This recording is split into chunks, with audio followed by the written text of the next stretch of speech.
क्रांती news, नारीचा आवाज, सत्याची ओळख। अरे टू व्हीलर वरती फिरणारा आपला योगेश दादा, पुष्पलताताई आपली पुढून आली, साधी मुली महिला, एका पहिलवानाची मुलगी, एका पहिलवानाची बायको, एका पहिलवानाची आई आहे। तुमच्या माझ्या पुढे आल्यानंतर आपल्याला त्यांच्या मनात, त्यांच्या डोळ्यातील भाव दिसतोय। तुमच्या मताची चोरी करून ही लोक आज उद्या तुम्हाला सोडून जाणार आहेत, हेही तुम्ही लक्षात घ्या। तुमच्यासाठी कायमस्वरूपी तुमच्या हृदयामध्ये एक जागा असू द्या।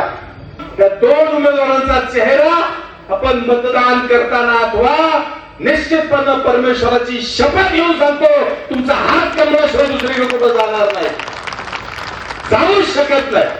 फक्त अंतःकरणाला स्मरून मतदान करा। आपल्या परिसरातील बातम्या पाहण्यासाठी चॅनलला सबस्क्राईब करा, व्हिडिओला लाईक करा आणि बेल आयकॉन दाबायला विसरू नका।